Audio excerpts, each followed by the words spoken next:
आप देख रहे हैं SY लाइव न्यूज। सांसद नरेश म्हस्के ने ठाणे रेलवे स्टेशन का दौरा कर विकास कार्यों की समीक्षा की।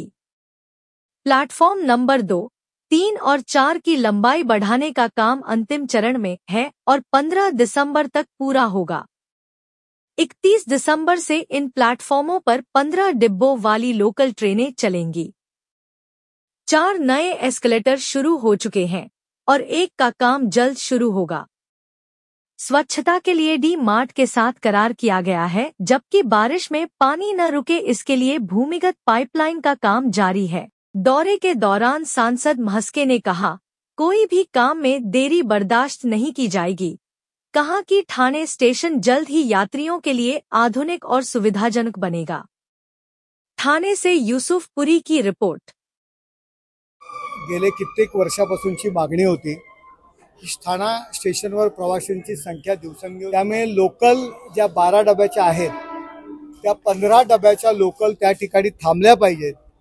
या दृष्टीने मी खासदार झाल्यापासून मी पाठपुरावा केला आणि आपण पाहताय प्लॅटफॉर्म नंबर 2, प्लॅटफॉर्म नंबर 3 आणि प्लॅटफॉर्म नंबर 4 हे लोकलचे जे प्लॅटफॉर्म आहेत त्याची 12 डब्यांच्या ठिकाणी 15 डबे थांबावे या दृष्टीने काम सुरू झालेलं आहे आणि त्या कामाची पाहणी करण्याकरता मी या ठिकाणी आलो होतो।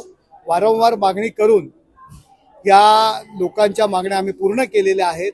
प्लॅटफॉर्म नंबर 3 वर एक मंदिराची अडचण, छोटं मंदिर आहे, त्याची अडचण त्या ठिकाणी येत होती, त्यामुळे ते काम थांबलं होतं।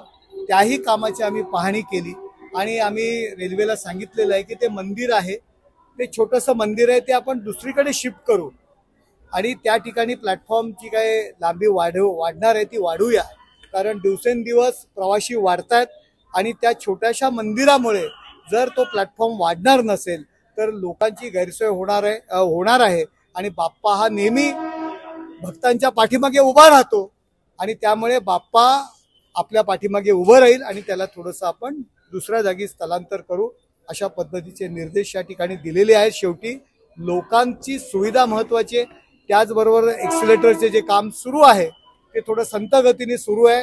3 दिवसानंतर जे काय फुटिंगचं काम आहे ते सुरू करायला सांगितलेलं आहे आणि मी स्वतः त्या ठिकाणी येईल।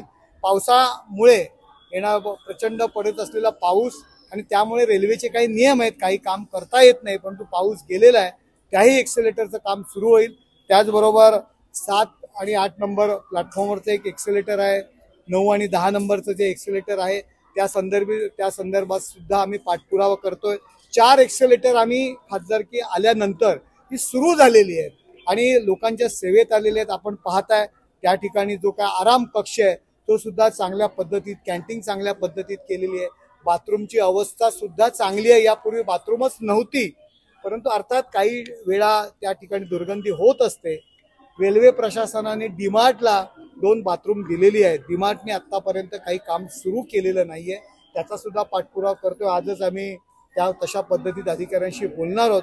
डी-मार्ट जर काम करत नसेल तर ते काम रेल्वे प्रशासनाने दुसऱ्या एजन्सीला कडनं करून घ्यावं, हे सुद्धा निर्देश या ठिकाणी दिलेले आहेत। जास्तीत जास्त सुविधा प्रवाशांना देण्याच्या दृष्टीने आम्ही प्रयत्न करतोय। आम्ही म्हणत नाही की 100% आम्ही प्रवासी समाधानकारक सुविधा देत आहोत, परंतु यामध्ये सुधारणा करण्याचा प्रामाणिकपणे आम्ही प्रयत्न करत आहोत। आपण पाहताय शेड नव्हते प्लॅटफॉर्मवरती, शेडची कामं सुरू झालेली आहेत, शेड बसलेली आहेत चांगल्या पद्धतीने पावसापासून संरक्षण करण्याकरता सर्व प्लॅटफॉर्मवरती शेड त्या ठिकाणी सुरू आहेत। आपण या स्टेशनची पाहणी करावी, पूर्वीचं स्टेशन आणि आताचं स्टेशन यामध्ये तुम्हाला बदल नक्कीच दिसेल। नवीन फायदेशीर राहील आणि प्रवाशांना चांगल्या सुविधा देतील अशा पद्धतीने काम करण्याचा प्रयत्न आम्ही करतोय।